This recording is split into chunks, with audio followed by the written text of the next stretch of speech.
Hi, I'm Andrew Wasson from Creative Guitar Studio. Thanks a lot for tuning in to another one of my guitar blogs here.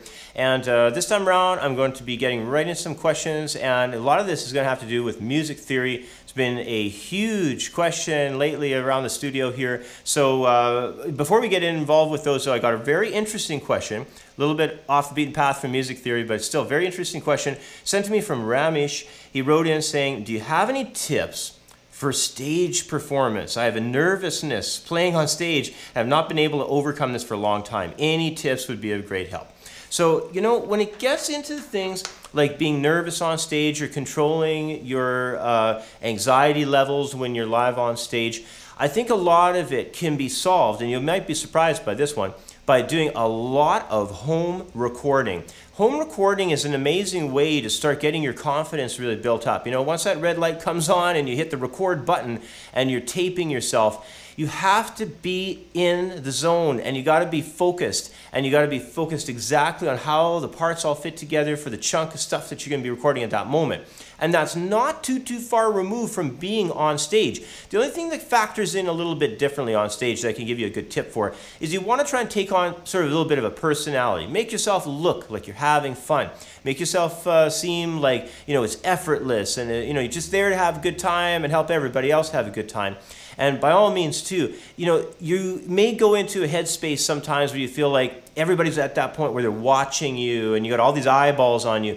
And you know, you kind of want to be able to drift away from that fairly quickly and get back into your own headspace, you know, and that's a huge part of it, because if you focus a lot on the audience and what they may be thinking, or if you start saying things to yourself like, oh, I hope I don't make a mistake, I hope I don't crash and burn at this next phrase here, you probably will. So it's all about really keeping a good sense of positive headspace going on in your mind, and also trying to project that concept out to the audience too, that you're there, you're having fun, you're helping everybody else have a good time at the party or function or at the bar or wherever you're playing, your band is playing.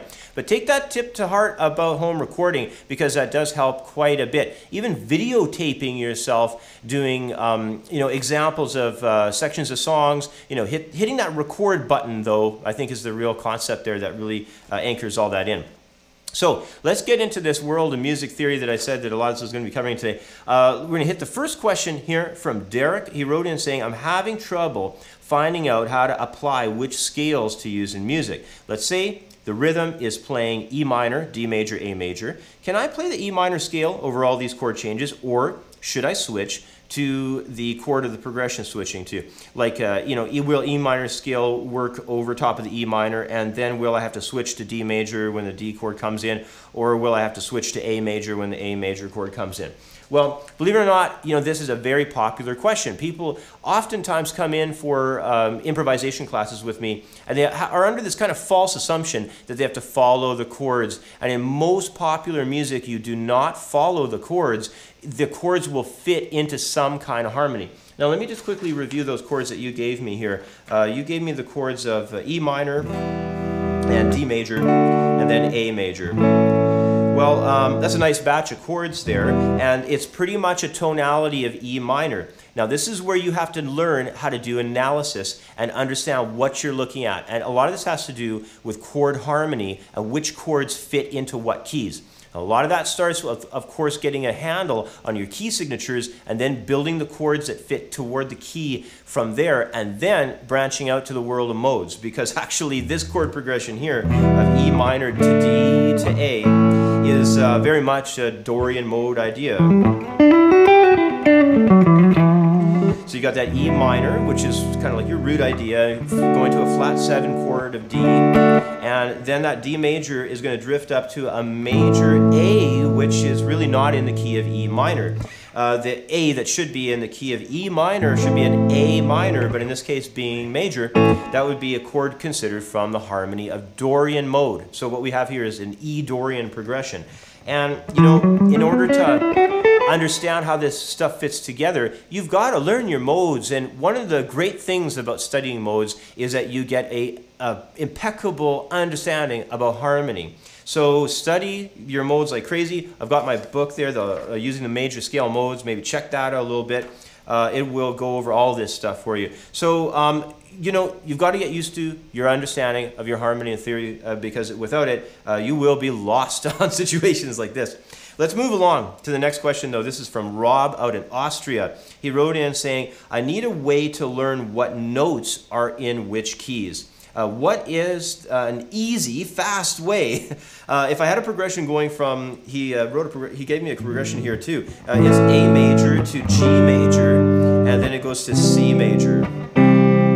Now, it says here, how could I know the key of that progression? Well, in fact, the progression that you just gave me here, Rob, is a progression that utilizes a concept called modal interchange. So what it's really doing is it's kind of like running with sounds of both A major and A minor. So what would happen with this particular chord progression is you would start off in A major sounds. Then when that G major chord comes up, you actually ran along into the parallel A minor sound. So you can kind of hear that transition. So A major. Then when the G comes in, your minor. So now the third chord in there, though, was C major. C major is basically still running in a harmony comparison to A minor more than it is to A major. So you would basically stay in the A minor sound. But then when the A major chord came back, of course, you'd have to come along to A major once again. So you can start seeing now the idea that you wanted an easy, fast way to learn for doesn't really exist. It still comes back to like my previous question I just was discussing. You need to understand your key signatures. Then you need to understand harmony or the chords that fall within each of the keys. Like for instance, the key of A major. You've got a harmony there of the first chord being A major. The second one is B minor. Then you've got a C sharp minor, a D major, an E major, an F sharp minor. Then there's going to be a diminished chord right before you come back to the A at that leading tone. So you've got to know this stuff. And without that working knowledge, plus with further knowledge about modes, you just simply cannot understand to a high level, anyway, how progressions are functioning. So, hopefully you can either check out my modes book. I should tell you that I am working on a full theory package right now. There's going to be a two-phase theory concept that I'm going to release sometime near the end of the first quarter here of 2011. So probably near the end of March or beginning of April 2011 here, I'm going to be releasing this massive theory program because I get so many questions all the time from people saying, Andrew, what's a good book to buy on theory? What's a good, program that I can get involved in that, covers to a great extent in an orderly way how to study theory? So I'm making it.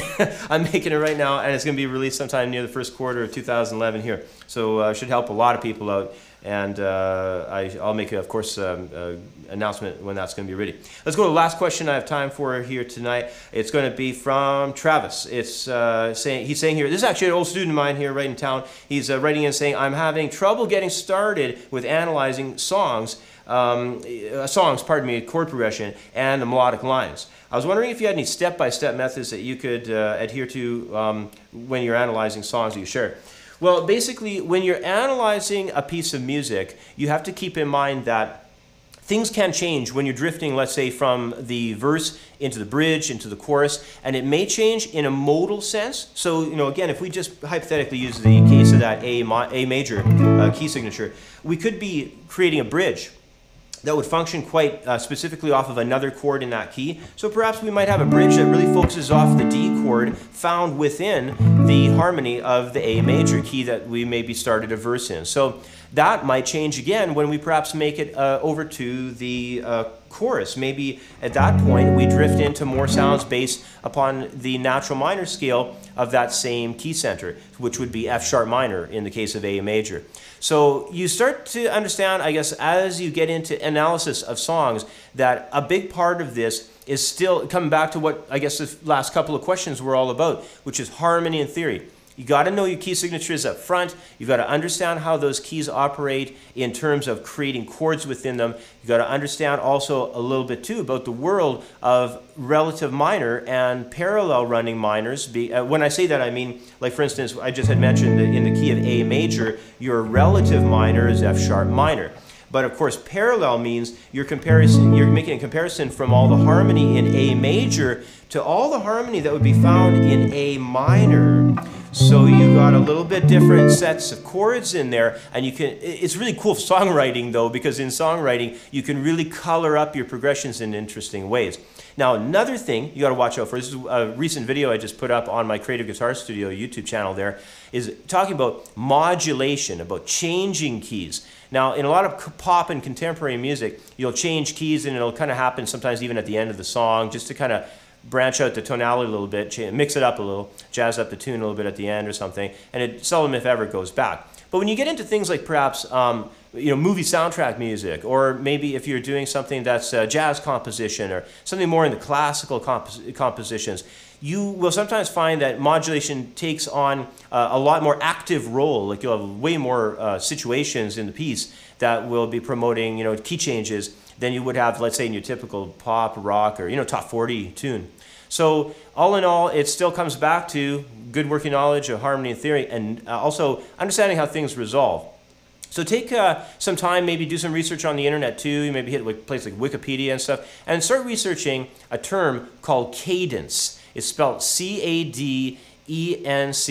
Cadence means that you basically have a point in a song where you're resolving. So you're coming through the piece, and then at this certain point, you're creating a sense where the song seems to roll over and take you back to a home chord sense of feel, like the song has come back to the sense of where it started again. So let's say you had your A major chord, again staying in A major, and you moved away to the 4 chord here.